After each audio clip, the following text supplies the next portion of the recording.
Chapitre 13. Quelques chiffres. Un instant après, nous étions assis sur un divan du salon, le cigare aux lèvres. Le capitaine mit sous mes yeux une épure qui donnait les plans, coupe et élévation du Nautilus. Puis il commença sa description en ces termes. Voici, monsieur Aronnax, les diverses dimensions du bateau qui vous porte. C'est un cylindre très allongé à bout conique. Il affecte sensiblement la forme d'un cigare, forme déjà adoptée à Londres dans plusieurs constructions du même genre. La longueur de ce cylindre de tête en tête est exactement de 70 mètres, et son bot, à sa plus grande largeur, est de 8 mètres. Il n'est donc pas construit tout à fait au dixième comme vos steamers de grande marche, mais ses lignes sont suffisamment longues et sa coulée assez prolongée pour que l'eau déplacée s'échappe aisément et ne pose aucun obstacle à sa marche. Ces deux dimensions vous permettent d'obtenir par un simple calcul la surface et le volume du Nautilus. Sa surface comprend 1011 mètres carrés et 45 centièmes, son volume 1500 mètres cubes et 2 dixièmes, ce qui revient à dire qu'entièrement immergé, il déplace ou pèse 1500 mètres cubes ou tonneaux. Lorsque j'ai fait les plans de ce navire destiné à une navigation sous-marine, j'ai voulu qu'en équilibre dans l'eau il plongeât des 9 dixièmes et qu'il émergeât d'un dixième seulement. Par conséquent, il ne devait déplacer dans ces conditions que les 9 dixièmes de son volume, soit 1356 mètres cubes et 48 centièmes, c'est-à-dire ne peser que ce même nombre de tonneaux. J'ai donc dû ne pas dépasser ce poids en le construisant suivant les dimensions susdites. Le Nautilus se compose de deux coques, l'une intérieure, l'autre extérieure, réunies entre elles par des fers en T qui lui donnent une rigidité extrême. En effet, grâce à cette disposition cellulaire, il résiste comme un bloc, comme s'il était plein. Sa bordée ne peut céder. Il adhère par lui-même et non par le serrage des rivets, et l'homogénéité de sa construction, due au parfait assemblage des matériaux, lui permet de défier les mers les plus violentes. Ces deux coques sont fabriquées en tôle d'acier dont la densité par rapport à l'eau est de 7,8 dixièmes. La première n'a pas moins de 5 centimètres d'épaisseur et pèse 394 tonneaux 96 centièmes. La seconde enveloppe, la quille, haute de 50 centimètres et large de 25, pesant à elle seule 62 tonneaux, la machine, le lest, les divers accessoires et aménagements, les cloisons et les étrésillons intérieurs ont un poids de 961 tonneaux 62 centièmes, qui, ajouté aux 394 tonneaux et 96 centièmes, forme le total exigé de 1356 tonneaux et 48 centièmes. Est-ce entendu? C'est entendu, répondis-je. Donc, reprit le capitaine, lorsque le Nautilus se trouve à flot dans ces conditions, il émerge d'un dixième.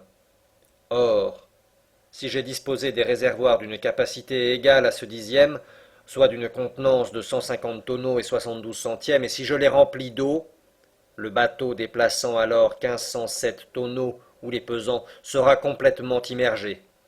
C'est ce qui arrive, monsieur le professeur. Ces réservoirs existent en abord dans les parties inférieures du Nautilus. J'ouvre des robinets, ils se remplissent, et le bateau s'enfonçant vient affleurer la surface de l'eau. Bien, capitaine, mais nous arrivons alors à la véritable difficulté. Que vous puissiez affleurer la surface de l'océan, je le comprends.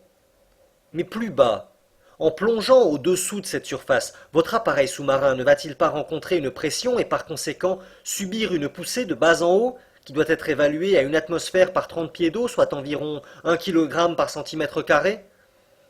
Parfaitement, monsieur. Donc, à moins que vous ne remplissiez le Nautilus en entier, je ne vois pas comment vous pouvez l'entraîner au sein des masses liquides. Monsieur le professeur, répondit le capitaine Nemo, il ne faut pas confondre la statique avec la dynamique, sans quoi l'on s'expose à de graves erreurs. Il y a très peu de travail à dépenser pour atteindre les basses régions de l'océan, car les corps ont une tendance à devenir fondriers. Je vous écoute, capitaine. Lorsque j'ai voulu déterminer l'accroissement de poids qu'il faut donner au Nautilus pour l'immerger, je n'ai eu à me préoccuper que de la réduction du volume que l'eau de mer éprouve à mesure que ses couches deviennent de plus en plus profondes. C'est évident, répondis-je. Or, si l'eau n'est pas absolument incompressible, elle est, du moins, très peu compressible. En effet, d'après les calculs les plus récents, Cette réduction n'est que de 436 dix-millionièmes par atmosphère, ou par chaque 30 pieds de profondeur. S'agit-il d'aller à 1000 mètres? Je tiens compte alors de la réduction du volume sous une pression équivalente à celle d'une colonne d'eau de 1000 mètres, c'est-à-dire sous une pression de 100 atmosphères. Cette réduction sera alors de 436 cent millièmes. Je devrais donc accroître le poids de façon à peser 1513 tonneaux 77 centièmes au lieu de 1507 tonneaux de dixièmes. L'augmentation ne sera conséquemment que de 6 tonneaux 57 centièmes. Seulement? Seulement, monsieur Aronnax, et le calcul est facile à vérifier. Or, j'ai des réservoirs supplémentaires capables d'embarquer 100 tonneaux, je puis donc descendre à des profondeurs considérables. Lorsque je veux remonter à la surface de l'eau et l'affleurer, il me suffit de chasser cette eau, et de vider entièrement tous les réservoirs si je désire que le Nautilus émerge du dixième de sa capacité totale. À ces raisonnements appuyés sur ces chiffres, je n'avais rien à objecter. J'admets vos calculs, capitaine, répondis-je, et j'aurai mauvaise grâce à les contester, puisque l'expérience leur donne raison chaque jour. Mais je pressens une difficulté réelle. Laquelle, monsieur? Lorsque vous êtes par 1000 mètres de profondeur, les parois du Nautilus supportent une pression de 100 atmosphères. Si donc, à ce moment, vous voulez vider les réservoirs supplémentaires pour alléger votre bateau et remonter à la surface, il faut que les pompes vainquent cette pression de 100 atmosphères, qui est de 100 kg par centimètre carré, de là une puissance que l'électricité seule pouvait me donner, se hâta de dire le capitaine Nemo. Je vous répète, monsieur, que le pouvoir dynamique de mes machines est à peu près infini. Les pompes du Nautilus ont une force prodigieuse, et vous avez dû le voir, quand leurs colonnes d'eau se sont précipitées comme un torrent sur l'Abraham Lincoln. D'ailleurs, je ne me sers des réservoirs supplémentaires que pour atteindre des profondeurs moyennes de 1500 à 2000 mètres, et cela dans le but de ménager mes appareils. Aussi, lorsque la fantaisie me prend de visiter les profondeurs de l'océan à 2 ou 3 lieues au-dessous de sa surface, j'emploie des manœuvres plus longues mais non moins infaillibles. Lesquelles, capitaine? Demandai-je. Ceci m'amène naturellement à vous dire comment se manœuvre le Nautilus. Je suis impatient de l'apprendre. Pour gouverner ce bateau sur tribord, sur bâbord, pour évoluer en un mot, suivant un plan horizontal, je me sers d'un gouvernail ordinaire à large safran fixé sur l'arrière de l'étambot et qu'une roue et des palans font agir. Mais je puis aussi mouvoir le Nautilus de bas en haut et de haut en bas, dans un plan vertical, au moyen de 2 plans inclinés attachés à ses flancs sur son centre de flottaison, plans mobiles, aptes à prendre toutes les positions et qui se manœuvrent de l'intérieur au moyen de leviers puissants. Ces plans sont-ils maintenus parallèles au bateau? Celui-ci se meut horizontalement. Sont-ils inclinés? Le Nautilus, suivant la disposition de cette inclinaison et sous la poussée de son hélice, ou s'enfonce suivant une diagonale aussi allongée qu'il me convient, ou remonte suivant cette diagonale. Et même si je veux revenir plus rapidement à la surface, j'embraye l'hélice, et la pression des eaux fait remonter verticalement le Nautilus comme un ballon qui, gonflé d'hydrogène, s'élève rapidement dans les airs. Bravo, capitaine, m'écriai-je. Mais comment le timonier peut-il suivre la route que vous lui donnez au milieu des eaux? Le timonier est placé dans une cage vitrée qui fait saillie à la partie supérieure de la coque du Nautilus et que garnissent des verres lenticulaires. Des verres capables de résister à de telles pressions? Parfaitement. Le cristal, fragile au choc, offre cependant une résistance considérable. Dans des expériences de pêche à la lumière électrique faites en 1864 au milieu des mers du Nord, on a vu des plaques de cette matière sous une épaisseur de 7 mm seulement résister à une pression de 16 atmosphères, tout en laissant passer de puissants rayons calorifiques qui lui répartissaient inégalement la chaleur. Or, les verres dont je me sers n'ont pas moins de 21 cm à leur centre, c'est-à-dire 30 fois cette épaisseur. Admis, capitaine Nemo. Mais enfin, pour voir, il faut que la lumière chasse les ténèbres. Et je me demande comment, au milieu de l'obscurité des eaux, en arrière de la cage du timonier est placé un puissant réflecteur électrique dont les rayons illuminent la mer à une demi-mille de distance. Ah, bravo, 3 fois bravo, capitaine. Je m'explique maintenant cette phosphorescence du prétendu narval qui a tant intrigué les savants. À ce propos, je vous demanderai si l'abordage du Nautilus et du Scotia, qui a eu un si grand retentissement, a été le résultat d'une rencontre fortuite. Purement fortuite, monsieur. Je naviguais à 2 mètres au-dessous de la surface des eaux quand le choc s'est produit. J'ai d'ailleurs vu qu'il n'avait eu aucun résultat fâcheux. Aucun, monsieur? Mais quant à votre rencontre avec l'Abraham Lincoln? Monsieur le professeur, j'en suis fâché pour l'un des meilleurs navires de cette brave marine américaine, mais on m'attaquait et j'ai dû me défendre. Je me suis contenté toutefois de mettre la frégate hors d'état de me nuire. Elle ne sera pas gênée de réparer ses avaries au port le plus prochain. Ah, commandant, m'écriai-je avec conviction, c'est vraiment un merveilleux bateau que votre Nautilus. Oui, monsieur le professeur, répondit avec une véritable émotion le capitaine Nemo, et je l'aime, comme la chair de ma chair. Si tout est danger sur un de vos navires soumis aux hussards de l'océan, si sur cette mer la première impression est le sentiment de l'abîme, comme l'a si bien dit le Hollandais Jensen, au-dessous et à bord du Nautilus, le cœur de l'homme n'a plus rien à redouter. Pas de déformation à craindre, car la double coque de ce bateau a la rigidité du fer. Pas de gréement que le roulis ou le tangage fatigue. Pas de voile que le vent emporte. Pas de chaudière que la vapeur déchire. Pas d'incendie à redouter, puisque cet appareil est fait de tôle et non de bois. Pas de charbon qui s'épuise, puisque l'électricité est son agent mécanique. Pas de rencontre à redouter, puisqu'il est seul à naviguer dans les eaux profondes. Pas de tempête à braver, puisqu'il se trouve à quelques mètres au-dessous des eaux l'absolue tranquillité. Voilà, monsieur, voilà le navire par excellence, et s'il est vrai que l'ingénieur ait plus de confiance dans le bâtiment que le constructeur, et le constructeur plus que le capitaine lui-même, comprenez donc avec quel abandon je me fie à mon Nautilus, puisque j'en suis tout à la fois le capitaine, le constructeur et l'ingénieur. Le capitaine Nemo parlait avec une éloquence entraînante. Le feu de son regard, la passion de son geste le transfiguraient. Oui, il aimait son navire, comme un père aime son enfant. Mais une question indiscrète peut-être se posait naturellement, et je ne pus me retenir de la lui faire. Vous êtes donc ingénieur, capitaine Nemo? Oui, monsieur le professeur, me répondit-il. J'ai étudié à Londres, à Paris, à New York, du temps que j'étais un habitant des continents de la Terre. Mais comment avez-vous pu construire en secret cet admirable Nautilus? Chacun de ces morceaux, monsieur Aronnax, m'est arrivé d'un point différent du globe et sous une destination déguisée. Sa quille a été forgée au Creusot, son arbre d'hélice chez Penn Company de Londres, les plaques de tôle de sa coque chez Laird de Liverpool, son hélice chez Scott de Glasgow. Ses réservoirs ont été fabriqués par Kay Company de Paris, sa machine par Krupp en Prusse, son éperon dans les ateliers de Motala en Suède, ses instruments de précision chez Hart Frères de New York, etc. Et chacun de ces fournisseurs a reçu mes plans sous des noms divers. Mais repris-je, ces morceaux ainsi fabriqués, il a fallu les monter, les ajuster.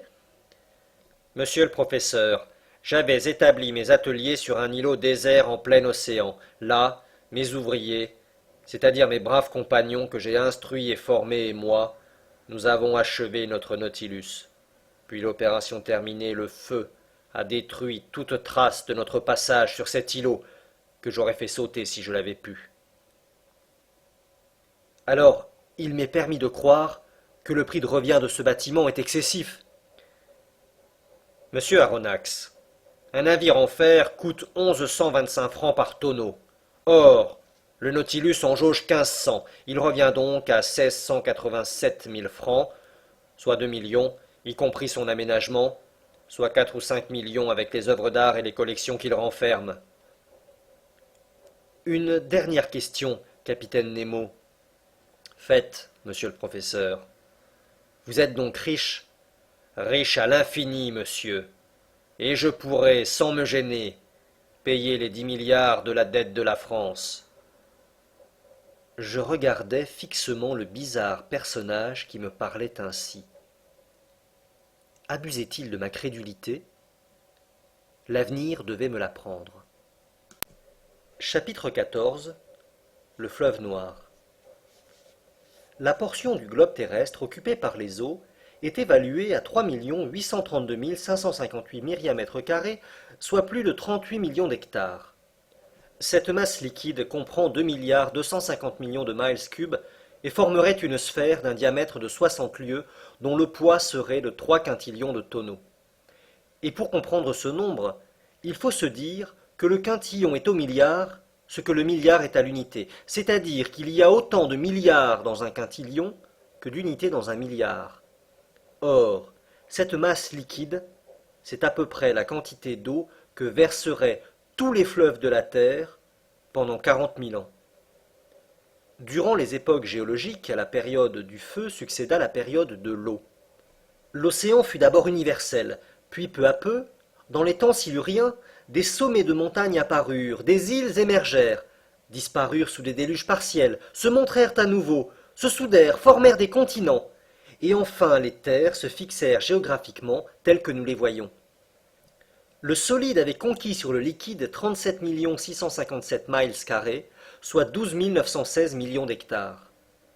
La configuration des continents permet de diviser les eaux en 5 grandes parties. L'océan glacial arctique, l'océan glacial antarctique, l'océan Indien, l'océan Atlantique et l'océan Pacifique. L'océan Pacifique s'étend du nord au sud entre les deux cercles polaires et de l'ouest à l'est entre l'Asie et l'Amérique sur une étendue de 145 degrés en longitude. C'est la plus tranquille des mers. Ses courants sont larges et lents, ses marées médiocres, ses pluies abondantes. Tel était l'océan que ma destinée m'appelait d'abord à parcourir dans les plus étranges conditions. Monsieur le professeur, me dit le capitaine Nemo, nous allons, si vous le voulez bien, relever exactement notre position et fixer le point de départ de ce voyage. Il est midi moins le quart, je vais remonter à la surface des eaux. Le capitaine pressa 3 fois un timbre électrique. Les pompes commencèrent à chasser l'eau des réservoirs, l'aiguille du manomètre marqua par les différentes pressions le mouvement ascensionnel du Nautilus, puis elle s'arrêta. Nous sommes arrivés, dit le capitaine. Je me rendis à l'escalier central qui aboutissait à la plateforme, je gravis les marches de métal, et par les panneaux ouverts j'arrivai sur la partie supérieure du Nautilus. La plateforme émergeait de 80 centimètres seulement. L'avant et l'arrière du Nautilus présentaient cette disposition fusiforme qui le faisait justement comparer à un long cigare. Je remarquai que ces plaques de tôle imbriquées légèrement ressemblaient aux écailles qui revêtent le corps des grands reptiles terrestres. Je m'expliquai donc très naturellement que malgré les meilleures lunettes, ce bateau eût toujours été pris pour un animal marin. Vers le milieu de la plateforme, le canot, à demi engagé dans la coque du navire, formait une légère extumescence. En avant et en arrière s'élevaient 2 cages de hauteur médiocre, à parois inclinées et en partie fermées par d'épais verres lenticulaires, l'une destinée au timonier qui dirigeait le Nautilus, l'autre où brillait le puissant fanal électrique qui éclairait sa route. La mer était magnifique, le ciel pur. À peine si long véhicule ressentait les larges ondulations de l'océan. Une légère brise de l'est ridait la surface des eaux. L'horizon, dégagé de brume, se prêtait aux meilleures observations. Nous n'avions rien en vue. Pas un écueil, pas un îlot. Plus d'Abraham Lincoln. L'immensité déserte. Le capitaine Nemo, muni de son sextant, prit la hauteur du soleil qui devait lui donner sa latitude. Il attendit pendant quelques minutes que l'astre vînt affleurer le bord de l'horizon, tandis qu'il l'observait, pas un de ses muscles ne tressaillait, et l'instrument n'eût pas été plus immobile dans une main de marbre. Midi, dit-il. Monsieur le professeur, quand vous voudrez... Je jetai un dernier regard sur cette mer un peu jaunâtre des atterrages japonais, et je redescendis au grand salon. Là, le capitaine fit son point et calcula chronométriquement sa longitude qu'il contrôla par de précédentes observations d'angles horaires. Puis il me dit « Monsieur Aronnax, nous sommes par 137 degrés et 15 minutes de longitude à l'ouest. »« De quel méridien ?» demandai-je vivement, espérant que la réponse du capitaine m'indiquerait peut-être sa nationalité. « Monsieur, me répondit-il, j'ai divers chronomètres réglés sur les méridiens de Paris, de Greenwich et de Washington, mais en votre honneur je me servirai de celui de Paris. » Cette réponse ne m'apprenait rien. Je m'inclinai et le commandant reprit. 37 degrés 15 minutes de longitude à l'ouest du méridien de Paris et par 30 degrés et 7 minutes de latitude nord, c'est-à-dire à 300 milles environ des côtes du Japon. C'est aujourd'hui 8 novembre à midi que commence notre voyage d'exploration sous les eaux. Dieu nous garde, répondis-je. Et maintenant, monsieur le professeur, ajouta le capitaine, je vous laisse à vos études. J'ai donné la route à l'est-nord-est par 50 mètres de profondeur. Voici des cartes à grands points où vous pourrez la suivre. Le salon est à votre disposition et je vous demande la permission de me retirer. Le capitaine Nemo me salua. Je restai seul, absorbé dans mes pensées. Toutes se portaient sur ce commandant du Nautilus. Saurais-je jamais à quelle nation appartenait cet homme étrange qui se vantait de n'appartenir à aucune? Cette haine qu'il avait vouée à l'humanité, cette haine qui cherchait peut-être des vengeances terribles, qui l'avait provoquée? Était-il un de ces savants méconnus, un de ces génies auxquels on a fait du chagrin, suivant l'expression de Conseil, un Galilée moderne? Ou bien un de ces hommes de science comme l'américain Maury dont la carrière a été brisée par des révolutions politiques? Je ne pouvais encore le dire. Moi que le hasard venait de jeter à son bord, moi dont il tenait la vie entre les mains, il m'accueillait froidement, mais hospitalièrement. Seulement, il n'avait jamais pris la main que je lui tendais, il ne m'avait jamais tendu la sienne. 1 heure entière, je demeurai plongé dans ces réflexions, cherchant à percer ce mystère si intéressant pour moi. Puis mes regards se fixèrent sur le vaste planisphère étalé sur la table, et je plaçai le doigt sur le point même où se croisaient la longitude et la latitude observées. La mer a ses fleuves, comme les continents. Ce sont des courants spéciaux, reconnaissables à leur température, à leur couleur, et dont le plus remarquable est connu sous le nom de courant du Gulf Stream. La science a déterminé sur le globe la direction de 5 courants principaux, un dans l'Atlantique Nord, un second dans l'Atlantique Sud, un troisième dans le Pacifique Nord, un quatrième dans le Pacifique Sud, et un cinquième dans l'océan Indien Sud. Il est même probable qu'un 6e courant existait autrefois dans l'océan Indien Nord lorsque les mers Caspienne et d'Aral, réunies au grand lac de l'Asie, ne formaient qu'une seule et même étendue d'eau. Or, au point indiqué sur le planisphère, se déroulait l'un de ces courants, le Kuroskivo des Japonais, le fleuve noir, qui sortit du golfe du Bengale où le chauffent les rayons perpendiculaires du soleil des tropiques, traverse le détroit de Malacca, prolonge la côte d'Asie, s'arrondit dans le Pacifique Nord jusqu'aux îles Aléoutiennes, charriant des troncs de camphriers et autres produits indigènes, et tranchant par le pur indigo de ses eaux chaudes avec les flots de l'océan. C'est ce courant que le Nautilus allait parcourir. Je le suivais du regard, je le voyais se perdre dans l'immensité du Pacifique, et je me sentais entraîné avec lui, quand Ned Land et Conseil apparurent à la porte du salon. Mes 2 braves compagnons restèrent pétrifiés à la vue des merveilles entassées devant leurs yeux. « Où sommes-nous? Où sommes-nous » s'écria le Canadien. « Au muséum de Québec ?»« S'il plaît à monsieur, répliqua Conseil, ce serait plutôt à l'hôtel du Sommerard. »« Mes amis, répondis-je en leur faisant signe d'entrer, vous n'êtes ni au Canada ni en France, mais bien à bord du Nautilus, et à 50 mètres au-dessous du niveau de la mer. Il faut croire monsieur, puisque monsieur l'affirme, répliqua Conseil, mais franchement, ce salon est fait pour étonner même un flamand comme moi. Étonne-toi, mon ami, et regarde, car pour un classificateur de ta force, il y a de quoi travailler ici. Je n'avais pas besoin d'encourager Conseil. Le brave garçon penché sur les vitrines murmurait déjà des mots de la langue des naturalistes. Classe des gastéropodes, famille des buccinoïdes, genre des porcelaines, espèce des Cyproea madagascariensis, etc. Pendant ce temps, Ned Land, assez peu conchyliologue, m'interrogeait sur mon entrevue avec le capitaine Nemo. Avais-je découvert qui il était, d'où il venait, où il allait, vers quelle profondeur il nous entraînait? Enfin, 1000 questions auxquelles je n'avais pas le temps de répondre.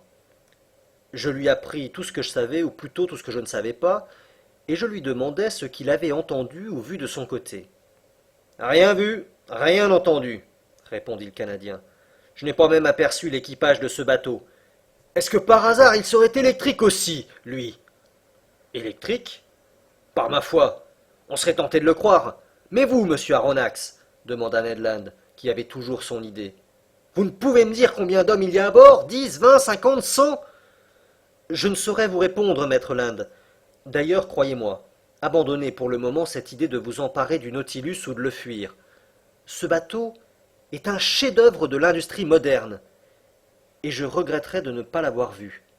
Bien des gens accepteraient la situation qui nous est faite, ne fût-ce que pour se promener à travers ces merveilles. Ainsi tenez-vous tranquille, et tâchons de voir ce qui se passe autour de nous. Voir, s'écria le harponneur. Mais on ne voit rien. On ne verra rien de cette prison de tôle. Nous marchons, nous naviguons en aveugles. Ned Land prononçait ces derniers mots quand l'obscurité se fit subitement, mais une obscurité absolue. Le plafond lumineux s'éteignit, et si rapidement que mes yeux en éprouvèrent une impression douloureuse, analogue à celle que produit le passage contraire des profondes ténèbres à la plus éclatante lumière. Nous étions restés muets, ne remuant pas, ne sachant quelle surprise, agréable ou désagréable, nous attendait. Mais un glissement se fit entendre. On eût dit que des panneaux se manœuvraient sur les flancs du Nautilus. « C'est la fin de la fin, » dit Ned Land. « Ordre des hydroméduses, » murmura Conseil. Soudain, le jour se fit de chaque côté du salon. À travers deux ouvertures oblongues, les masses liquides apparurent vivement éclairées par les effluences électriques. Deux plaques de cristal nous séparaient de la mer. Je frémis d'abord à la pensée que cette fragile paroi pouvait se briser, mais de fortes armatures de cuivre la maintenaient et lui donnaient une résistance presque infinie. La mer était distinctement visible dans un rayon d'1 mille au-detour du Nautilus. Quel spectacle! Quelle plume le pourrait décrire? Qui saurait peindre les effets de la lumière à travers ces nappes transparentes et la douceur de ces dégradations successives jusqu'aux couches inférieures et supérieures de l'océan? On connaît la diaphanéité de la mer. On sait que sa limpidité l'emporte sur celle de l'eau de roche. Les substances minérales et organiques qu'elle tient en suspension accroissent même sa transparence. Dans certaines parties de l'océan, aux Antilles, 145 mètres d'eau laissent apercevoir le lit de sable avec une surprenante netteté, et la force de pénétration des rayons solaires ne paraît s'arrêter qu'à une profondeur de 300 mètres. Mais dans ce milieu fluide que parcourait le Nautilus, l'éclat électrique se produisait au sein même des ondes. Ce n'était plus de l'eau lumineuse, mais de la lumière liquide. Si l'on admet l'hypothèse d'Ehrenberg qui croit à une illumination phosphorescente des fonds sous-marins, la nature a certainement réservé pour les habitants de la mer l'un de ses plus prodigieux spectacles, et j'en pouvais juger ici par les 1000 jeux de cette lumière. De chaque côté, j'avais une fenêtre ouverte sur ces abîmes inexplorés.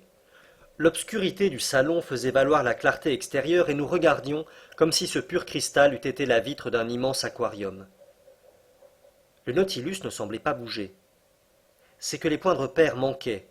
Parfois cependant, les lignes d'eau, divisées par son éperon, filaient devant nos regards avec une vitesse excessive. Émerveillés, nous étions accoudés devant ces vitrines, et nul de nous n'avait encore rompu ce silence de stupéfaction, quand Conseil dit « Vous vouliez voir, ami Ned, eh bien, vous voyez.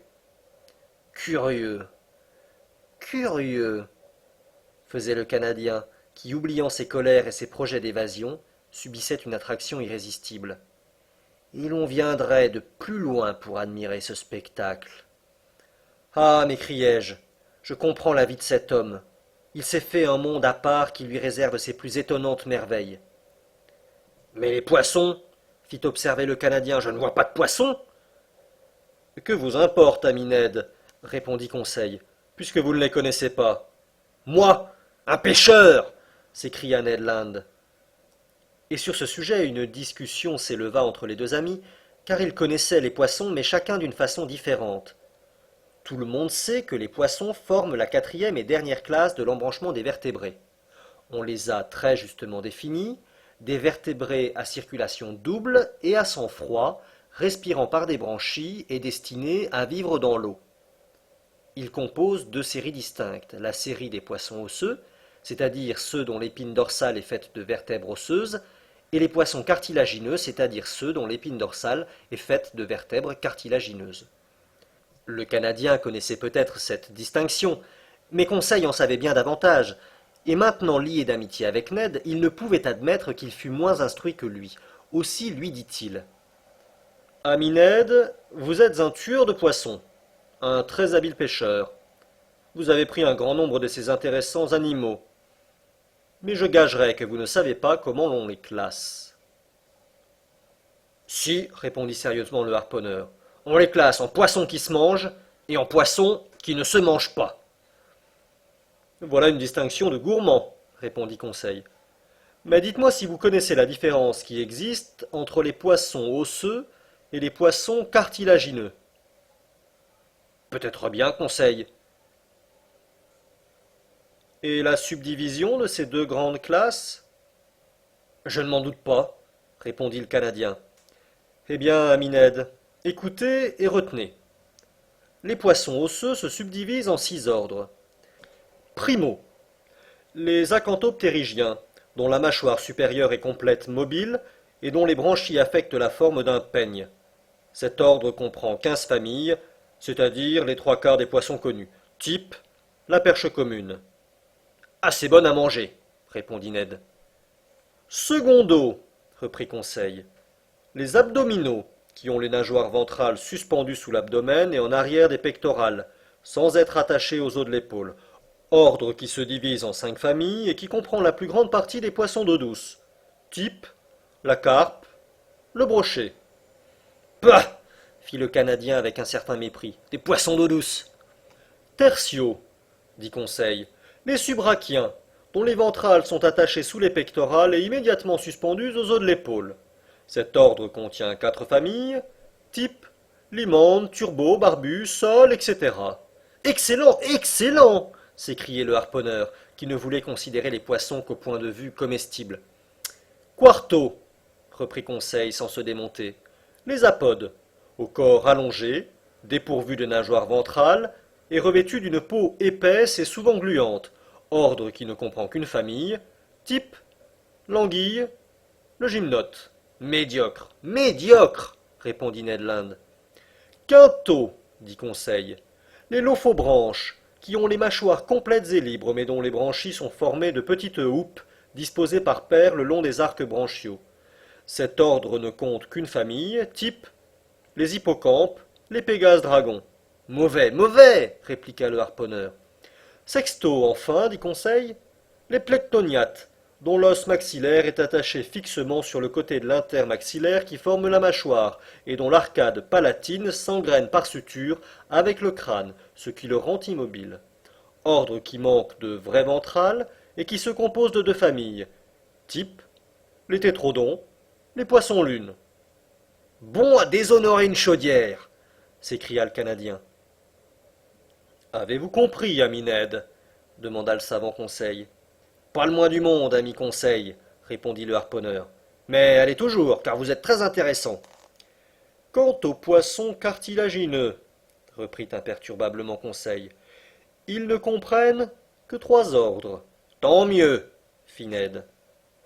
Primo, les cyclostomes, dont les mâchoires sont soudées en un anneau mobile et dont les branchies s'ouvrent par des trous nombreux, ordre ne comprenant qu'une seule famille, type, la lamproie. Faut l'aimer, répondit Ned Land. Secondo, les sélaciens, avec branchies semblables à celles des cyclostomes, mais dont la mâchoire inférieure est mobile. Cet ordre, qui est le plus important de la classe, comprend 2 familles. Type, la raie et les squales. Quoi? S'écria Ned. Des raies et des requins dans le même ordre? Eh bien, ami Conseil, dans l'intérêt des raies, je ne vous conseille pas de les mettre ensemble dans le même bocal. Tertio, répondit Conseil, les sturioniens, dont les branchies sont ouvertes, comme à l'ordinaire, par une seule fente garnie d'un opercule. Ordre qui comprend 4 genres, type les sturgeons. Ah, ami Conseil, vous avez gardé le meilleur pour la fin, à mon avis du moins. Et c'est tout? Oui, mon brave Ned, répondit Conseil. Et remarquez que quand on sait cela, on ne sait rien encore, car les familles se subdivisent en genres, en sous-genres, en espèces, en variétés. Eh bien, ami Conseil, nommez-les donc, disait Ned Land. Moi, répondit Conseil, je n'en suis pas capable, cela regarde mon maître. Et en effet, le digne garçon classificateur enragé n'était point un naturaliste, et je ne sais pas s'il aurait distingué un thon d'une bonite. En un mot, le contraire du Canadien, qui nommait tous ses poissons sans hésiter. Un baliste, avais-je dit. Et un baliste chinois, répondait Ned Land. Genre des balistes, famille des sclérodermes, ordre des plectoniates, murmurait Conseil. Décidément, à eux deux, Ned et Conseil auraient fait un naturaliste distingué. Le Canadien ne s'était pas trompé. Une troupe de balistes à corps comprimé, à peau grenue, armés d'un aiguillon sur leur dorsale, se jouaient autour du Nautilus et agitaient les 4 rangées de piquants qui hérissent chaque côté de leur queue. Rien de plus admirable que leur enveloppe, grise par-dessus, blanche par-dessous, dont les taches d'or scintillaient dans le sombre remous des lames.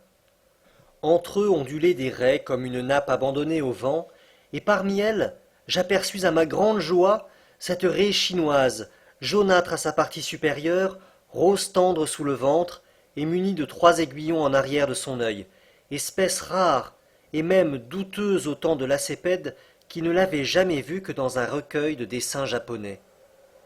Pendant 2 heures, toute une armée aquatique fit escorte au Nautilus.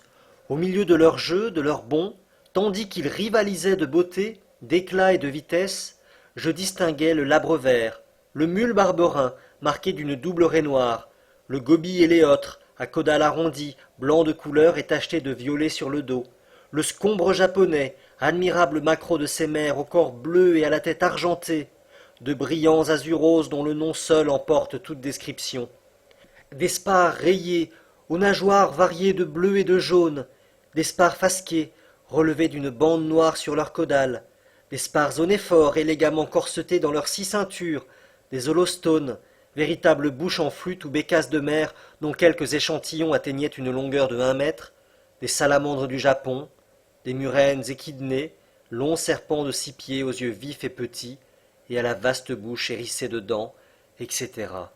Notre admiration se maintenait toujours au plus haut point, nos interjections ne tarissaient pas. Ned nommait les poissons, Conseil les classait, moi, je m'extasiais devant la vivacité de leur allure et la beauté de leur forme. Jamais il ne m'avait été donné de surprendre ces animaux vivants et libres dans leur élément naturel. Je ne citerai pas toutes les variétés qui passèrent ainsi devant nos yeux éblouis, toute cette collection des mers du Japon et de la Chine. Ces poissons accouraient, plus nombreux que les oiseaux dans l'air, attirés sans doute par l'éclatant foyer de lumière électrique. Subitement, le jour se fit dans le salon. Les panneaux de tôle se refermèrent, l'enchanteresse vision disparut. Mais longtemps, je rêvais encore, jusqu'au moment où mes regards se fixèrent sur les instruments suspendus aux parois. La boussole montrait toujours la direction au nord-nord-est, le manomètre indiquait une pression de 5 atmosphères, correspondant à une profondeur de 50 mètres, et le loch électrique donnait une marche de 15 milles à l'heure. J'attendais le capitaine Nemo, mais il ne parut pas. L'horloge marquait 5 heures. Ned Land et Conseil retournèrent à leur cabine. Moi, je regagnai ma chambre. Mon dîner s'y trouvait préparé. Il se composait d'une soupe à la tortue faite des carrés les plus délicats, d'un surmulet à chair blanche un peu feuilleté, dont le foie préparé à part fit un manger délicieux, et de filets de cette viande de l'Holocante empereur, dont la saveur me parut supérieure à celle du saumon. Je passai la soirée à lire, à écrire, à penser, puis le sommeil me gagnant, je m'étendis sur ma couche de zooster, et je m'endormis profondément, pendant que le Nautilus se glissait à travers le rapide courant du fleuve noir. Chapitre 15. Une invitation par lettre. Le lendemain, 9 novembre, je ne me réveillai qu'après un long sommeil de 12 heures. Conseil vint, suivant son habitude, savoir comment monsieur avait passé la nuit et lui offrir ses services. Il avait laissé son ami le Canadien dormant comme un homme qui n'aurait fait que cela toute sa vie. Je laissai le brave garçon babiller à sa fantaisie sans trop lui répondre. J'étais préoccupé de l'absence du capitaine Nemo pendant notre séance de la veille, et j'espérais le revoir aujourd'hui. Bientôt j'eus revêtu mes vêtements de byssus. Leur nature provoqua plus d'une fois les réflexions de Conseil. Je lui appris qu'ils étaient fabriqués avec les filaments lustrés et soyeux qui rattachent aux rochers les jambonneaux, sorte de coquilles très abondantes sur les rivages de la Méditerranée. Autrefois, on en faisait de belles étoffes, des bas, des gants, car ils étaient à la fois très moelleux et très chauds. L'équipage du Nautilus pouvait donc se vêtir à bon compte, sans rien demander ni aux cotonniers, ni aux moutons, ni aux vers à soie de la terre. Lorsque je fus habillé, je me rendis au grand salon. Il était désert.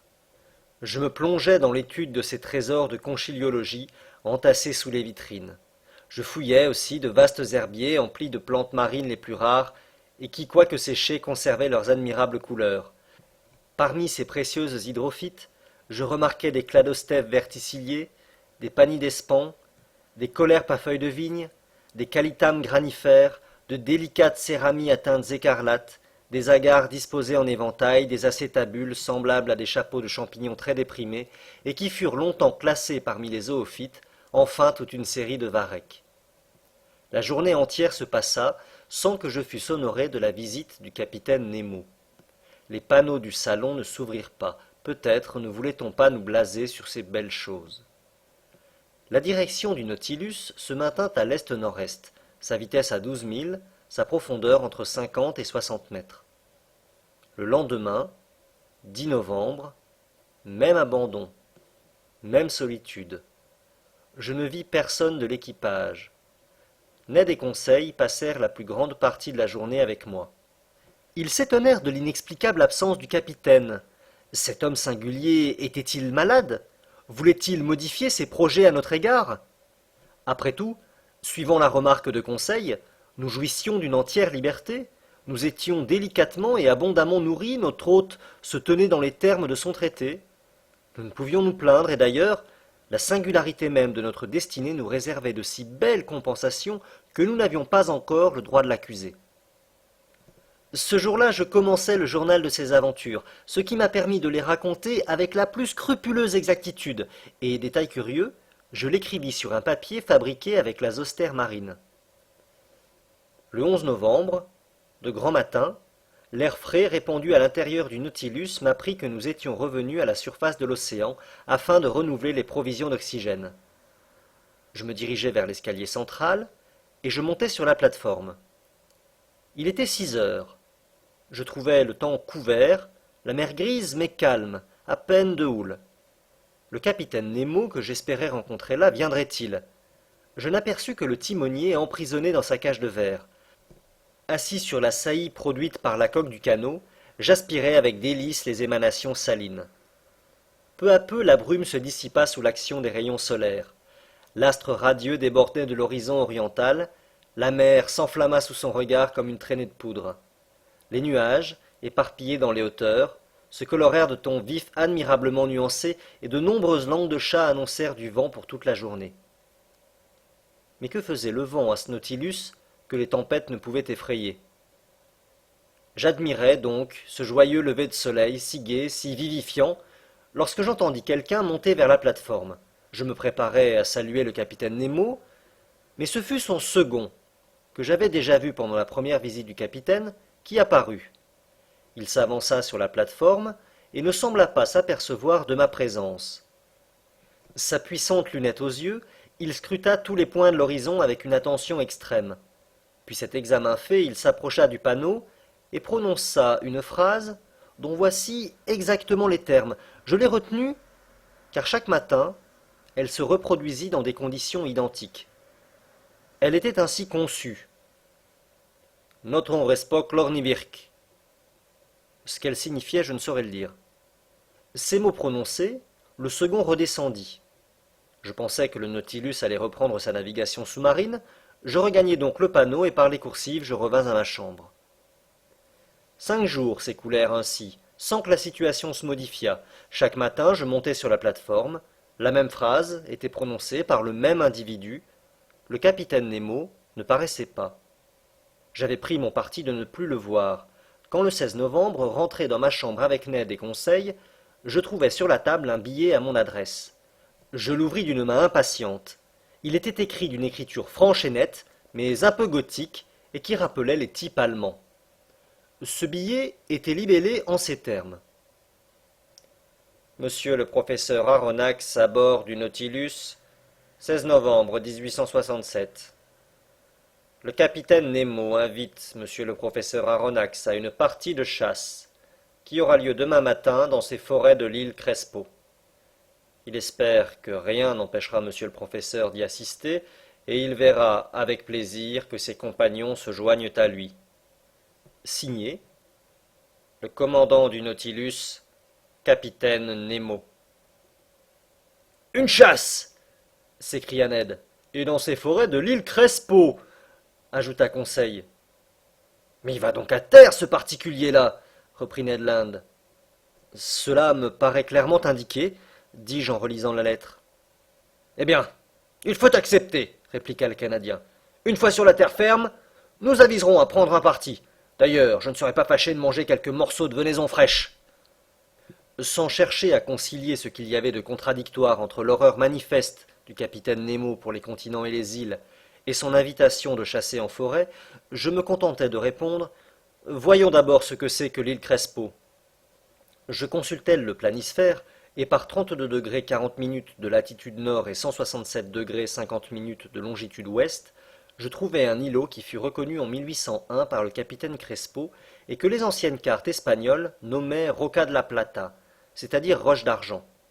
Nous étions donc environ à 1800 milles de notre point de départ, et la direction un peu modifiée du Nautilus le ramenait vers le sud-est. Je montrai à mes compagnons ce petit roc perdu au milieu du Pacifique Nord. Si le capitaine Nemo va quelquefois à terre, leur dis-je, il choisit du moins des îles absolument désertes. Ned Land hocha la tête sans répondre, puis Conseil et lui me quittèrent. Après un souper qui me fut servi par le steward muet et impassible, je m'endormis non sans quelque préoccupation. Le lendemain, 17 novembre, à mon réveil, je sentis que le Nautilus était absolument immobile. Je m'habillai lestement et j'entrai dans le grand salon. Le capitaine Nemo était là. Il m'attendait, se leva, salua et me demandait s'il me convenait de l'accompagner. Comme il ne fit aucune allusion à son absence pendant ces 8 jours, je m'abstins de lui en parler et je répondis simplement que mes compagnons et moi nous étions prêts à le suivre. Seulement, monsieur, ajoutai-je, je me permettrai de vous adresser une question.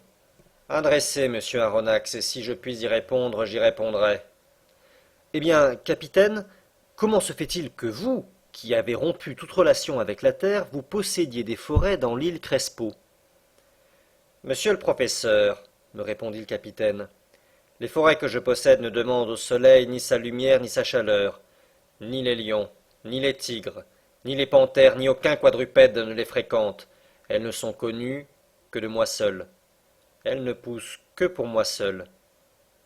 Ce ne sont point des forêts terrestres, mais bien des forêts sous-marines. Des forêts sous-marines? M'écriai-je. Oui, monsieur le professeur. Et vous m'offrez de m'y conduire? Précisément. À pied? Et même à pied sec. En chassant? En chassant. Le fusil à la main? Le fusil à la main. Je regardais le commandant du Nautilus d'un air qui n'avait rien de flatteur pour sa personne. Décidément, il a le cerveau malade, pensai-je. Il a eu un accès qui a duré 8 jours, et même qui dure encore.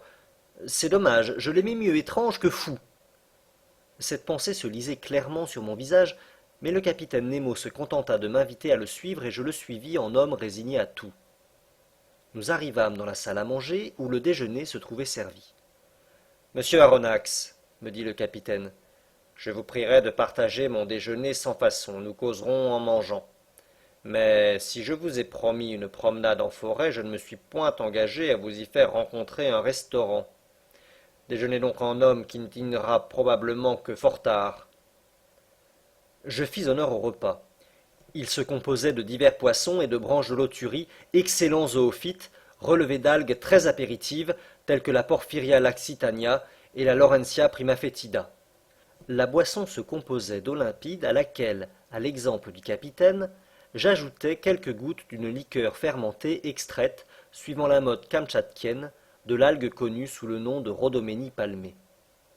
Le capitaine Nemo mangea, d'abord sans prononcer une seule parole, puis il me dit: Monsieur le professeur, quand je vous ai proposé de venir chasser dans mes forêts de Crespo, vous m'avez cru en contradiction avec moi-même. Quand je vous ai appris qu'il s'agissait de forêts sous-marines, vous m'avez cru fou. Monsieur le professeur, il ne faut jamais juger les hommes à la légère. Mais, capitaine, croyez que...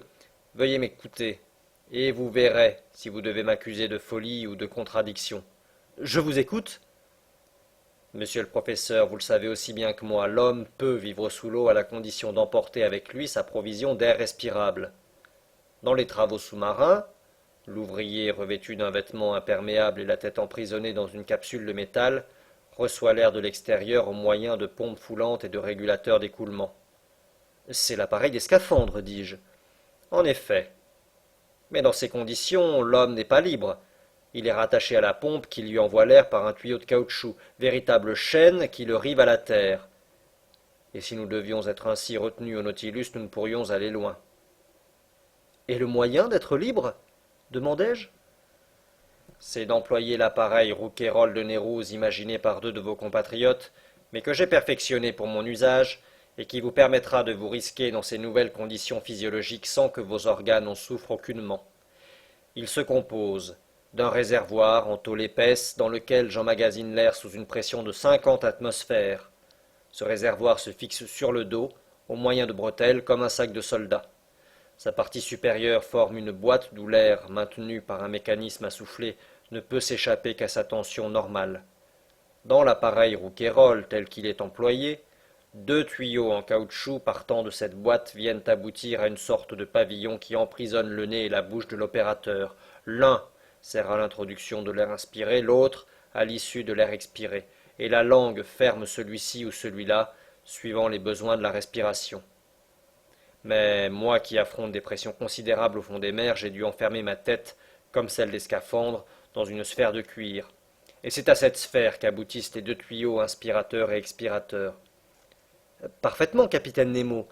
Mais l'air que vous emportez doit s'user vite, et dès qu'il ne contient plus que 15% d'oxygène, il devient irrespirable. Sans doute.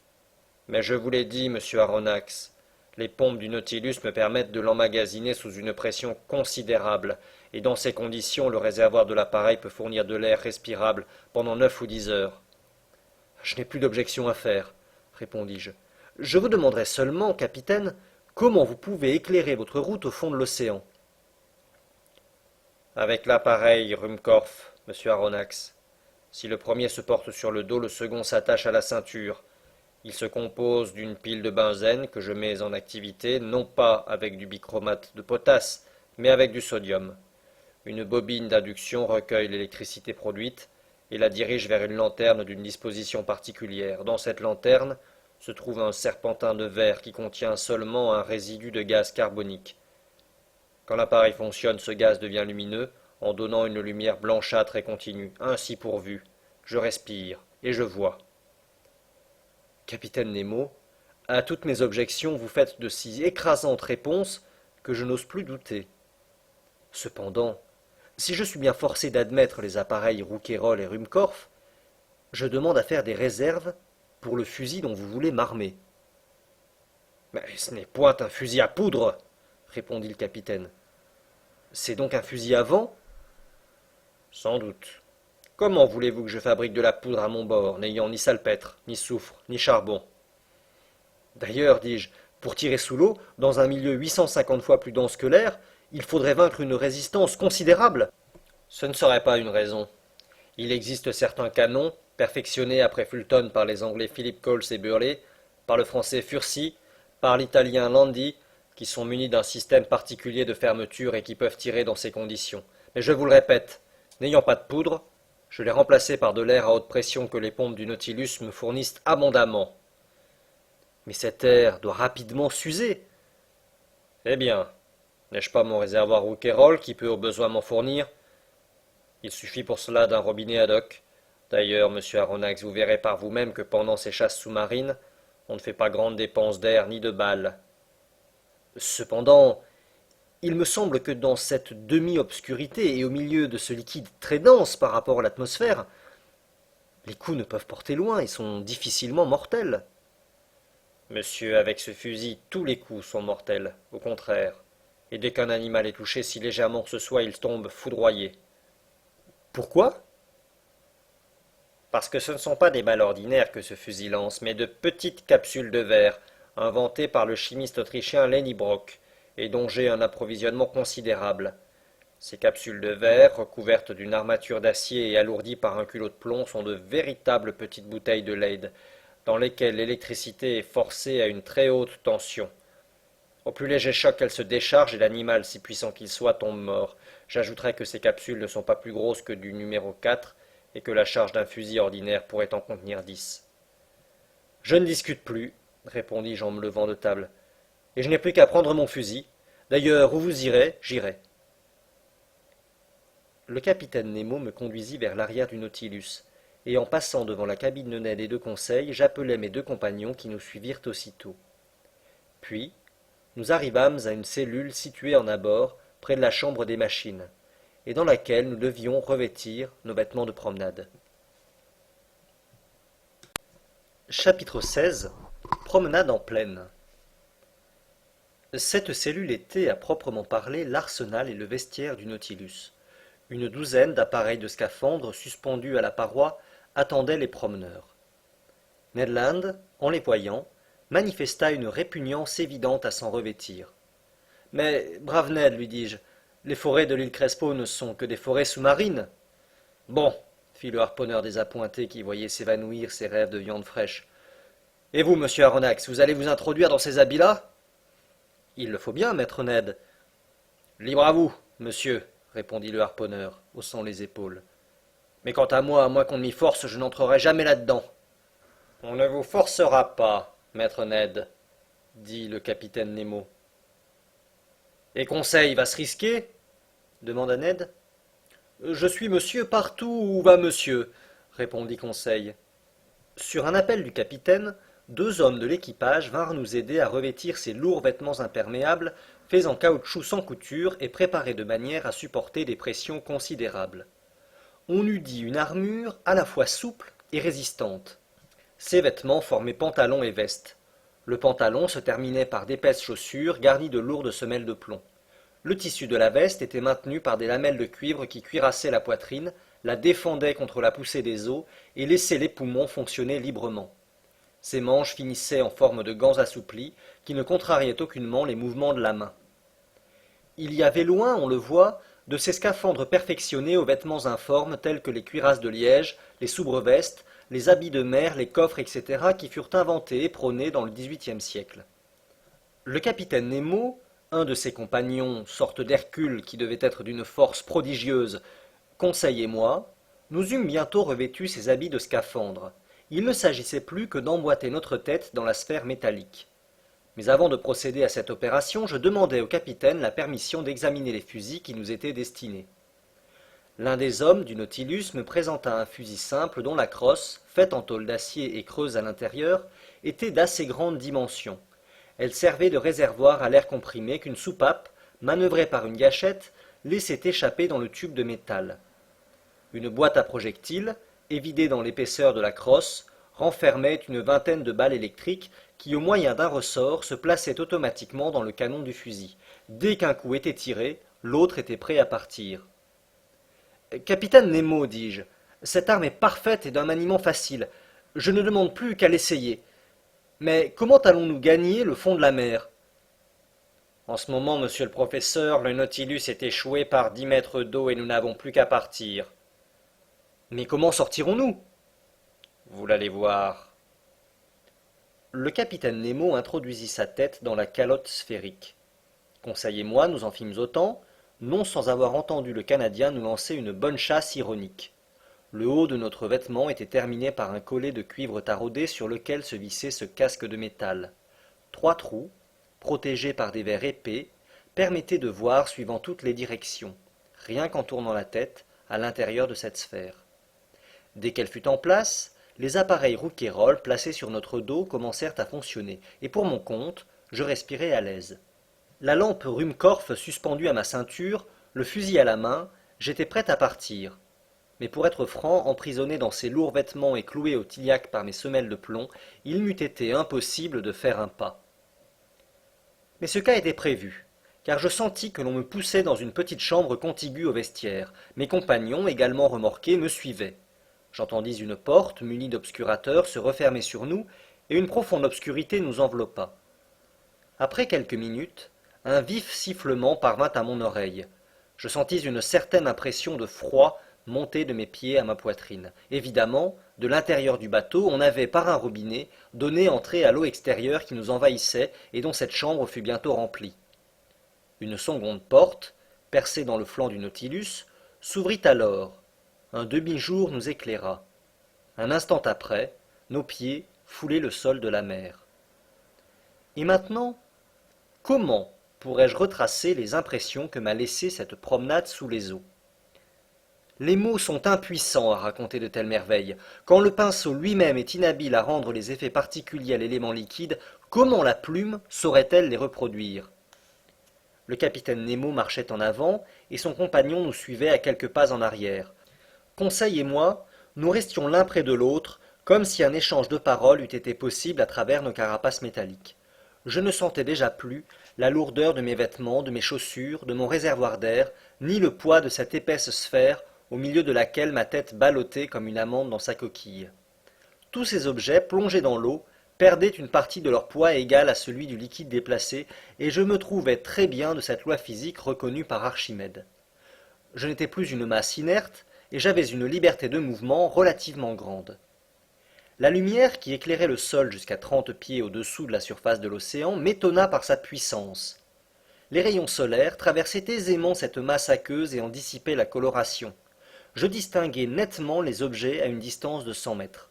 Au-delà, les fonds se nuançaient de fines dégradations de l'outre-mer, puis ils bleuissaient dans les lointains et s'effaçaient au milieu d'une vague obscurité. Véritablement, cette eau qui m'entourait n'était qu'une sorte d'air, plus dense que l'atmosphère terrestre, mais presque aussi diaphane. Au-dessus de moi, j'apercevais la calme surface de la mer. Nous marchions sur un sable fin, uni, non ridé comme celui des plages qui conservent l'empreinte de la houle. Ce tapis éblouissant, véritable réflecteur, repoussait les rayons du soleil avec une surprenante intensité.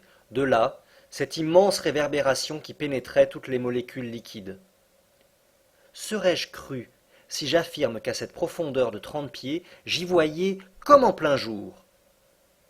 Pendant un quart d'heure, je foulais ce sable ardent, semé d'une impalpable poussière de coquillages. La coque du Nautilus, dessinée comme un long écueil, disparaissait peu à peu, mais son fanal, lorsque la nuit se serait faite au milieu des eaux, devait faciliter notre retour à bord en projetant ses rayons avec une netteté parfaite. Effet difficile à comprendre pour qui n'a vu que sur terre ces nappes blanchâtres si vivement accusées. Là, la poussière dont l'air est saturé leur donne l'apparence d'un brouillard lumineux. Mais sur mer, comme sous mer, ces traits électriques se transmettent avec une incomparable pureté. Cependant nous allions toujours, et la vaste plaine de sable semblait être sans bornes. J'écartai de la main les rideaux liquides qui se refermaient derrière moi, et la trace de mes pas s'effaçait soudain sous la pression de l'eau.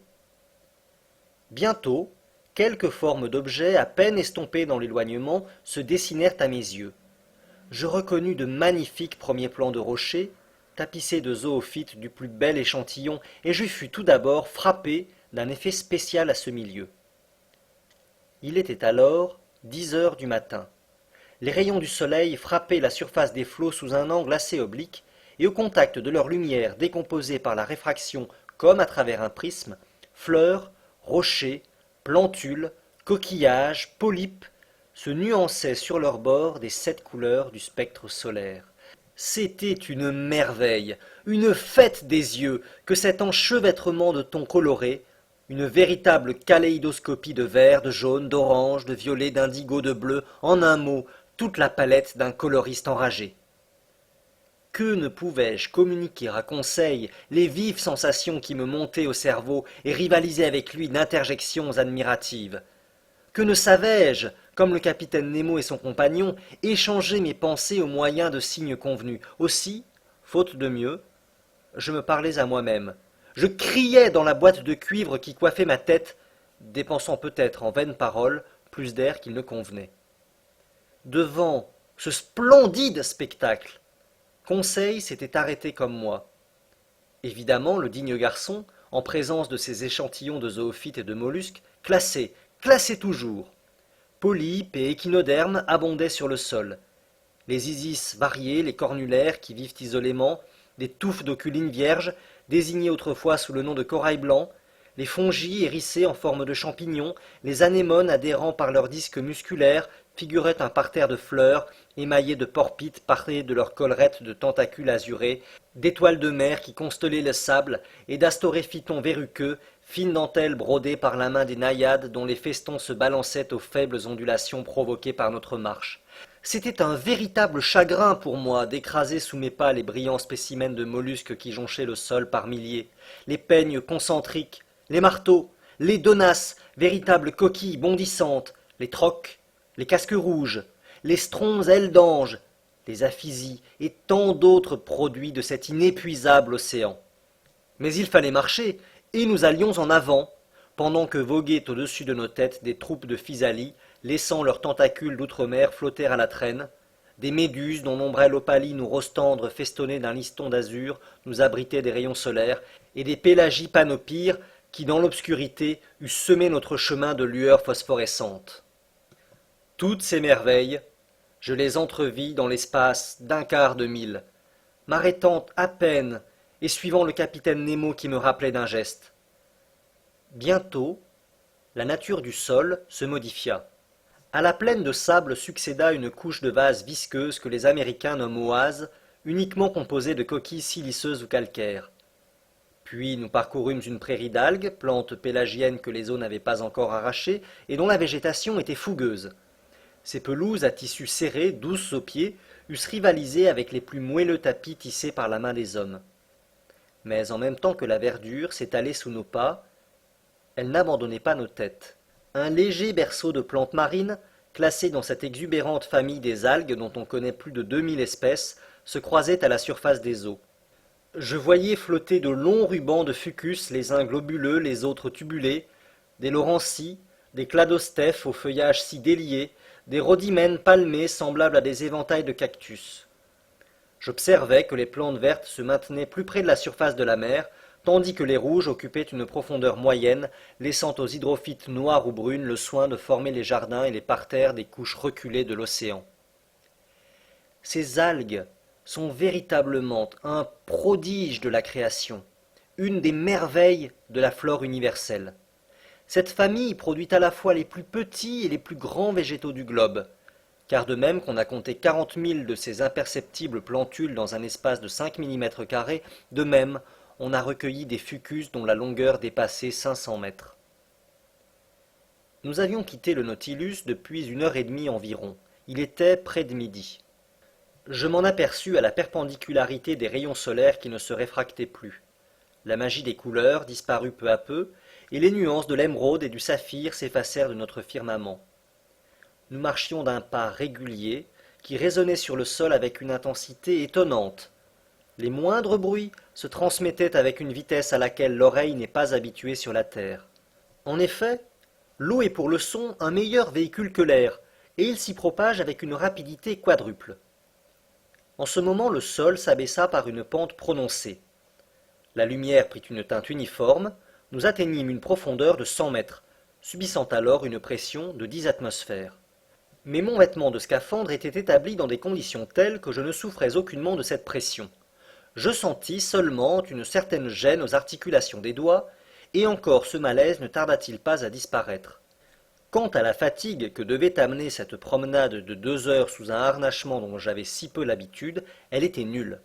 Mes mouvements, aidés par l'eau, se produisaient avec une surprenante facilité. Arrivé à cette profondeur de 300 pieds, je percevais encore les rayons du soleil, mais faiblement.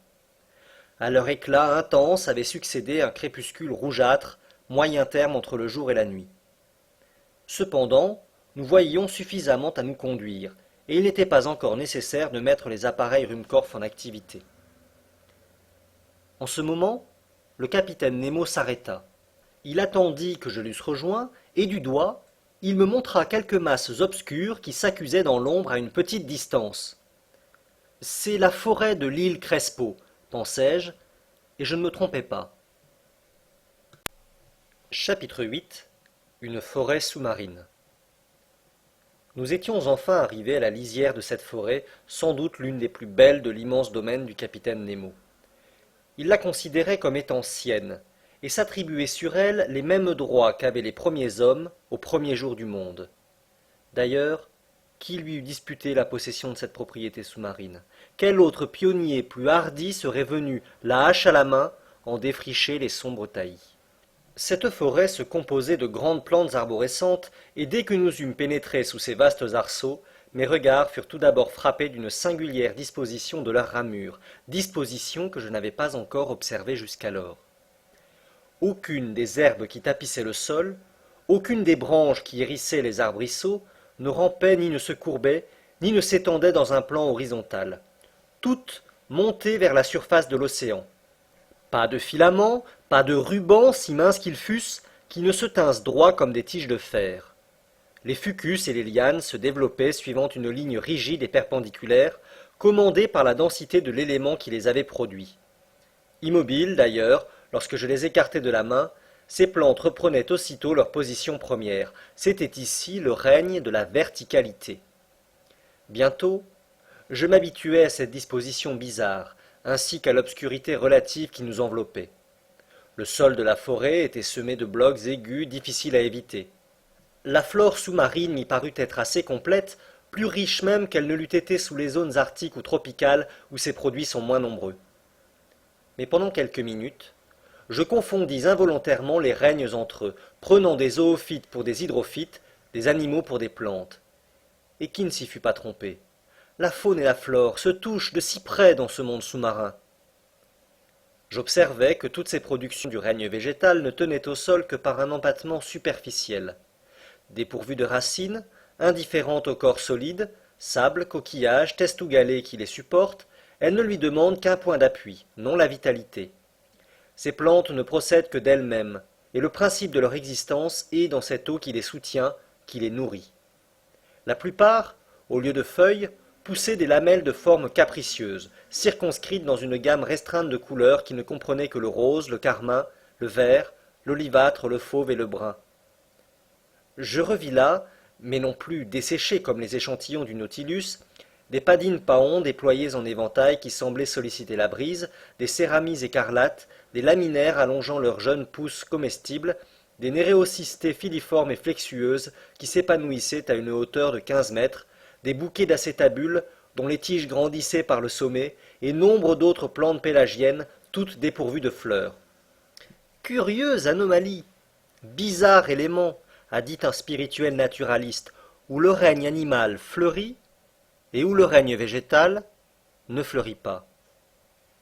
Entre ces divers arbrisseaux grands comme les arbres des zones tempérées et sous leur ombre humide, se massaient de véritables buissons à fleurs vivantes, des haies de zoophytes, sur lesquelles s'épanouissaient des méandrines zébrées de sillons tortueux, des cariophyles jaunâtres à tentacules diaphanes, des touffes gazonnantes de zoanthères, et pour compléter l'illusion, les poissons-mouches volaient de branche en branche comme un essaim de colibri, tandis que de jaunes lépis acanthes à la mâchoire hérissée, aux écailles aiguës, des dactyloptères et des monocentres se levaient sous nos pas, semblables à une troupe de bécassines. Vers 1 heure, le capitaine Nemo donna le signal de la halte. J'en fus assez satisfait pour mon compte, et nous nous étendîmes sous un borceau d'alarier, dont les longues lanières amincies se dressaient comme des flèches. Cet instant de repos me parut délicieux. Il ne nous manquait que le charme de la conversation, mais impossible de parler, impossible de répondre. J'approchai seulement ma grosse tête de cuivre de la tête de Conseil, je vis les yeux de ce brave garçon briller de contentement, et en signe de satisfaction, il s'agita dans sa carapace de l'air le plus comique du monde. Après 4 heures de cette promenade, je fus très étonné de ne pas ressentir un violent besoin de manger. À quoi tenait cette disposition de l'estomac, je ne saurais le dire, mais en revanche, j'éprouvais une insurmontable envie de dormir, ainsi qu'il arrive à tous les plongeurs. Aussi mes yeux se fermèrent-ils bientôt derrière leur épaisse vitre, et je tombai dans une invincible somnolence que le mouvement de la marche avait seul pu combattre jusqu'alors. Le capitaine Nemo et son robuste compagnon, étendus dans ce limpide cristal, nous donnaient l'exemple du sommeil. Combien de temps restai-je ainsi plongé dans cet assoupissement, je ne pus l'évaluer, mais lorsque je me réveillai, il me sembla que le soleil s'abaissait vers l'horizon. Le capitaine Nemo s'était déjà relevé, et je commençais à me détirer les membres quand une apparition inattendue me remit brusquement sur les pieds. À quelques pas, une monstrueuse araignée de mer, haute d'1 mètre, me regardait de ses yeux louches, prête à s'élancer sur moi. Quoique mon habit de scaphandre fût assez épais pour me défendre contre les morsures de cet animal, je ne pus retenir un mouvement d'horreur. Conseil et le matelot du Nautilus s'éveillèrent en ce moment. Le capitaine Nemo montra à son compagnon le hideux crustacé qu'un coup de crosse abattit aussitôt, et je vis les horribles pattes du monstre se tordre dans des convulsions terribles. Cette rencontre me fit penser que d'autres animaux, plus redoutables, devaient hanter ces fonds obscurs, et que mon scaphandre ne me protégerait pas contre leurs attaques. Je n'y avais pas songé jusqu'alors, et je résolus de me tenir sur mes gardes. Je supposais d'ailleurs que cette halte marquait le terme de notre promenade, mais je me trompais, et au lieu de retourner au Nautilus, le capitaine Nemo continua son audacieuse excursion. Le sol se déprimait toujours et sa pente, s'accusant davantage, nous conduisit à de plus grandes profondeurs. Il devait être à peu près 3 heures quand nous atteignîmes une étroite vallée creusée entre de hautes parois à pic et située par 150 mètres de fond. Grâce à la perfection de nos appareils, nous dépassions ainsi de 90 mètres la limite que la nature semblait avoir imposée jusqu'ici aux excursions sous-marines de l'homme. Je dis 150 mètres, bien qu'aucun instrument ne me permît d'évaluer cette distance, mais je savais que même dans les mers les plus limpides, les rayons solaires ne pouvaient pénétrer plus avant. Or, précisément, l'obscurité devint profonde. Aucun objet n'était visible à 10 pas. Je marchais donc en tâtonnant, quand je vis briller subitement une lumière blanche assez vive. Le capitaine Nemo venait de mettre son appareil électrique en activité. Son compagnon l'imita. Conseil et moi, nous suivîmes leur exemple. J'établis en tournant une vis la communication entre la bobine et le serpentin de verre, et la mer éclairée par nos 4 lanternes s'illumina dans un rayon de 25 mètres. Le capitaine Nemo continua de s'enfoncer dans les obscures profondeurs de la forêt dont les arbrisseaux se raréfiaient de plus en plus. J'observai que la vie végétale disparaissait plus vite que la vie animale. Les plantes pélagiennes abandonnaient déjà le sol devenu aride qu'un nombre prodigieux d'animaux, zoophytes, articulés, mollusques et poissons, y pullulaient encore. Tout en marchant, je pensais que la lumière de nos appareils Ruhmkorff devait nécessairement attirer quelques habitants de ces sombres couches. Mais s'ils nous approchèrent, ils se tinrent du moins à une distance regrettable pour des chasseurs.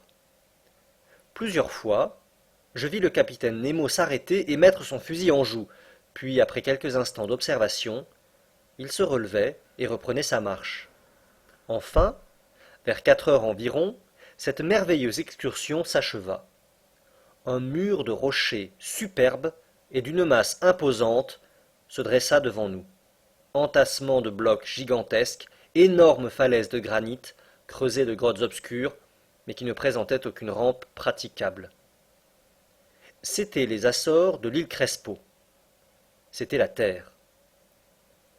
Le capitaine Nemo s'arrêta soudain.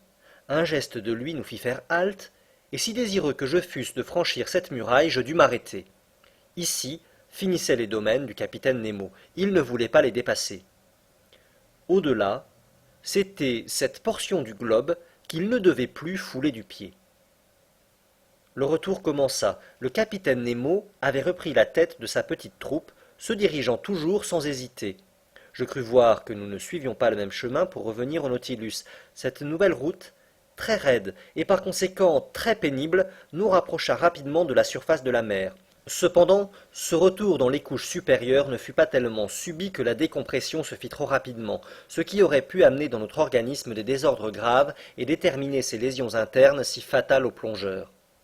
Très promptement, la lumière reparut et grandit, et le soleil étant déjà bas sur l'horizon, la réfraction borda de nouveau les divers objets d'un anneau spectral. À 10 mètres de profondeur, nous marchions au milieu d'un essaim de petits poissons de toute espèce, plus nombreux que les oiseaux dans l'air, plus agiles aussi, mais aucun gibier aquatique, digne d'un coup de fusil, ne s'était encore offert à nos regards. En ce moment, je vis l'arme du capitaine, vivement épaulée, suivre entre les buissons un objet mobile. Le coup partit, j'entendis un faible sifflement, et un animal retomba foudroyé à quelques pas.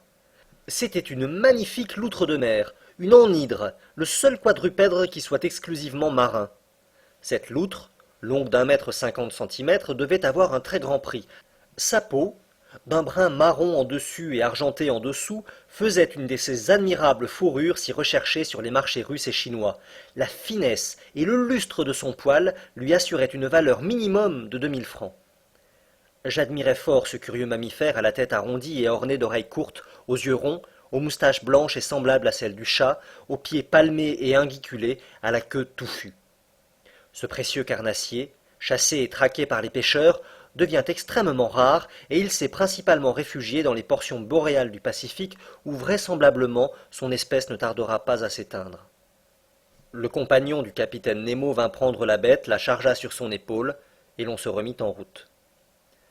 Pendant 1 heure, une plaine de sable se déroula devant nos pas. Elle remontait souvent à moins de 2 mètres de la surface des eaux. Je voyais alors notre image nettement reflétée se dessiner en sens inverse, et au-dessus de nous apparaissait une troupe identique, reproduisant nos mouvements et nos gestes, de tout point semblable en un mot, à cela près qu'elle marchait la tête en bas et les pieds en l'air. Autre effet à noter, c'était le passage de nuages épais qui se formaient et s'évanouissaient rapidement, mais en réfléchissant, je compris que ces prétendus nuages n'étaient dus qu'à l'épaisseur variable des longues lames de fond, et j'apercevais même les moutons écumeux que leurs crêtes brisées multipliaient sur les eaux. Il n'était pas jusqu'à l'ombre des grands oiseaux qui passaient sur nos têtes, dont je ne surprisse le rapide effleurement à la surface de la mer. En cette occasion, je fus témoin de l'un des plus beaux coups de fusil qui ait jamais fait tressaillir les fibres d'un chasseur. Un grand oiseau, à large envergure, très nettement visible, s'approchait en planant. Le compagnon du capitaine Nemo le mit en joue et le tira. Lorsqu'il fut à quelques mètres seulement au-dessus des flots, l'animal tomba foudroyé, et sa chute l'entraîna jusqu'à la portée de l'adroit chasseur qui s'en empara. C'était un albatros de la plus belle espèce, admirable spécimen des oiseaux pélagiens. Notre marche n'avait pas été interrompue par cet incident. Pendant 2 heures, nous suivîmes tantôt des plaines sableuses, tantôt des prairies de varech, fort pénibles à traverser. Franchement, je n'en pouvais plus, quand j'aperçus une vague lueur qui rompait à un demi-mille l'obscurité des eaux. C'était le fanal du Nautilus. Avant 20 minutes, nous devrions être à bord, et là, je respirerais à l'aise, car il me semblait que mon réservoir ne fournissait plus qu'un air très pauvre en oxygène.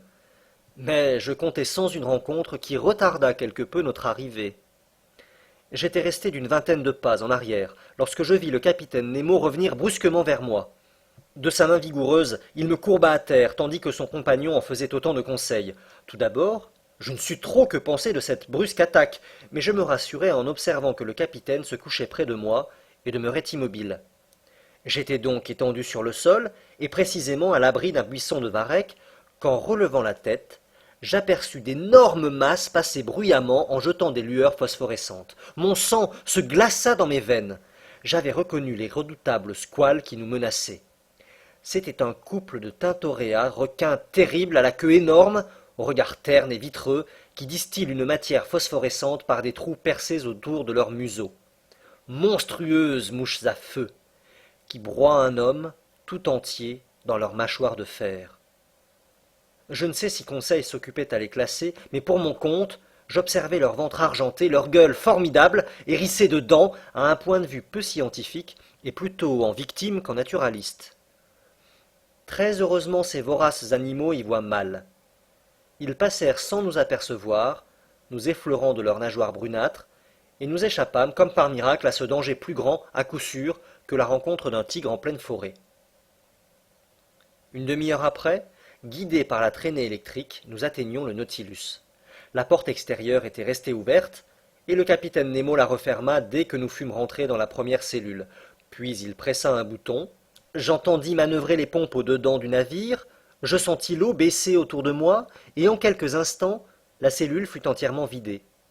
La porte intérieure s'ouvrit alors, et nous passâmes dans le vestiaire. Là, nos habits de scaphandre furent retirés, non sans peine, et très harassé, tombant d'inanition et de sommeil, je regagnai ma chambre, tout émerveillé de cette surprenante excursion au fond des mers. Chapitre 18 4000 lieues sous le Pacifique. Le lendemain matin, 18 novembre, j'étais parfaitement remis de mes fatigues de la veille, et je montai sur la plate-forme au moment où le second du Nautilus prononçait sa phrase quotidienne. Il me vint alors à l'esprit qu'elle se rapportait à l'état de la mer, ou plutôt qu'elle signifiait « Nous n'avons rien en vue ». Et en effet, l'océan était désert. Pas une voile à l'horizon. Les hauteurs de l'île Crespo avaient disparu pendant la nuit. La mer, absorbant les couleurs du prisme, à l'exception des rayons bleus, réfléchissait ceux-ci dans toutes les directions et revêtait une admirable teinte d'indigo. Une moire à larges raies se dessinait régulièrement sur les flots onduleux. J'admirais ce magnifique aspect de l'océan quand le capitaine Nemo apparut. Il ne sembla pas s'apercevoir de ma présence et commença une série d'observations astronomiques. Puis son opération terminée, il alla s'accouder sur la cage du fanal et ses regards se perdirent à la surface de l'océan.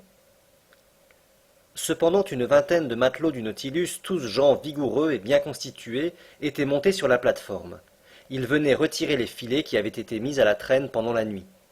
Ces marins appartenaient évidemment à des nations différentes, bien que le type européen fût indiqué chez tous. Je reconnus, à ne pas me tromper, des Irlandais, des Français, quelques Slaves, un Grec ou un Candiote. Du reste, ces hommes étaient sobres de parole et n'employaient entre eux que ce bizarre idiome dont je ne pouvais pas même soupçonner l'origine. Aussi, je dus renoncer à les interroger. Les filets furent halés à bord. C'étaient des espèces de chaluts semblables à ceux des côtes normandes, vastes poches qu'une vergue flottante et une chaîne transfilée dans les mailles inférieures tiennent entr'ouvertes. Ces poches, ainsi traînées sur leurs gantiers de fer, balayaient le fond de l'océan et ramassaient tous ces produits sur leur passage. Ce jour-là, ils ramenèrent de curieux échantillons de ces parages poissonneux, des lophies auxquels leurs mouvements comiques ont valu le qualificatif d'histrions, des commerçons noirs munis de leurs antennes, des balistes ondulés entourés de bandelettes rouges, des tétrodons croissants dont le venin est extrêmement subtil, quelques lamproies olivâtres, des macrorhinques couverts d'écailles argentées, des trichiures dont la puissance électrique est égale à celle du gymnote et de la torpille, des notoptères écailleux à bandes brunes et transversales, des gades verdâtres, plusieurs variétés de gobies, etc. Enfin, quelques poissons de proportions plus vastes, un caranx à tête proéminente, long d'1 mètre, plusieurs beaux scombres bonites chamarrés de couleur bleue et argentée, et 3 magnifiques thons que la rapidité de leur marche n'avait pu sauver du chalut. J'estimais que ce coup de filet rapportait plus de 1000 livres de poissons. C'était une belle pêche, mais non surprenante. En effet, ces filets restent à la traîne pendant plusieurs heures et enserrent dans leur prison de fil tout un monde aquatique.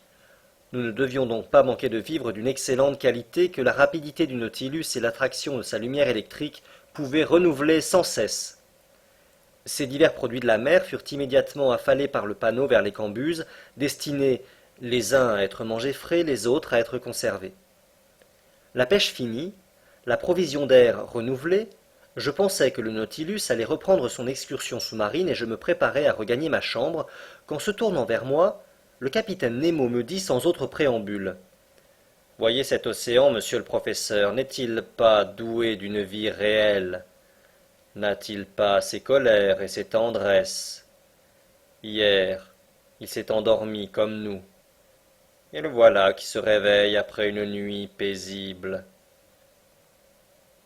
Ni bonjour, ni bonsoir, n'eût-on pas dit que cet étrange personnage continuait avec moi une conversation déjà commencée. « Regardez, reprit-il, il s'éveille sous les caresses du soleil, il va revivre de son existence diurne. C'est une intéressante étude que de suivre le jeu de son organisme. Il possède un pouls, des artères, il a ses spasmes, et je donne raison à ce savant Maury qui a découvert en lui une circulation aussi réelle que la circulation sanguine chez les animaux. Il est certain que le capitaine Nemo n'attendait de moi aucune réponse, et il me parut inutile de lui prodiguer évidemment, à coup sûr, et vous avez raison. Il se parlait plutôt à lui-même, prenant de longs temps entre chaque phrase. C'était une